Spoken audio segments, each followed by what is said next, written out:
பார்த்து நீ அப்படின்னா உன்னை சுத்தி ஒரு காக்கா கூட்டம் உட்காந்துக்கிட்டே இருக்கும். நீ அவனை பத்தி உன்னை மாதிரி இந்த உலகத்துல ஒரு ஆள் உண்டாப்பா, உன்னை மாதிரி ஒரு யாக்கியம் இந்த உலகத்துல உண்டா, உன்னை மாதிரி தர்மபுரம் இந்த உலகத்துல ஆள் உண்டான்னு சொல்லிக்கிட்டே இருக்கணும் ஒவ்வொருத்தனை பார்த்து. முகஸ்துதிக்கு மயங்காதவன் இந்த உலகத்துல மனுஷனே இல்லை. முகஸ்துதிக்கு மயங்காதவர்கள் யாரும் இந்த உலகத்துல கிடையாது. ஒருத்தனுக்கு முகத்துக்கு நேரம் ஒருத்தனை பார்த்து நீங்க பாராட்டினீங்கன்னா அவன் உங்களுக்கு அடிமை. அவன் உங்களுக்கு அடிமை. நீங்க என்ன சொன்னாலும் கேட்பான். ஆனா அந்த முகஸ்துதி ஒருத்தன் பேசுறான்னு வைங்க, அவன் தான் இருக்கிற உலகத்துல மோசமான ஒரு விலங்கு. உங்க முகத்துக்கு நேரம் உங்களை யாரு பாராட்டுறானோ அவன் தான் உங்களை வீழ்த்தக்கூடிய முதல் ஆள். அவன் தான் எந்த நிமிஷம் வேணாலும் உங்களை வீழ்த்துவான். எப்ப வேணாலும் உங்களை அடிப்பான். அவனுக்கு காரியம் நடக்கிற வரைக்கும் உங்க காலை ஐயா ஐயான்னு பிடிப்பான்.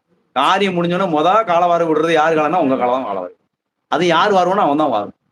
இந்த உலகத்திலே நம்மளுக்கு முதல்ல துரோகம் பண்றது யாருன்னா, நாம யாருக்கு உளுந்து உளுந்து நல்லது பண்றோமோ அவன் தான் முதல்ல நம்ம குத்துவான் முதுகுல. ஏன்னா அவனுக்கு தான் நம்மளுடைய பிளஸ் மைனஸ் புறம் தெரியும். இவனை எங்க அடிச்சா எங்க வலிக்கும்னு அவனுக்கு மட்டும் தான் தெரியும். எதிரிக்கு தெரியாது. எதிரி நம்மளோட தூரம் இருப்பான். ஆனா இந்த துரோகி போய் நம்ம கூடயே இருப்பான். வசமா நேரம் பார்த்து குத்திடுவான், நறுக்குன்னு குத்திடுவான். சரிங்களா? இதுதான் குற்றம் பார்க்குன்னு சுற்றம் இல்லை. இன்னும் குத்தம்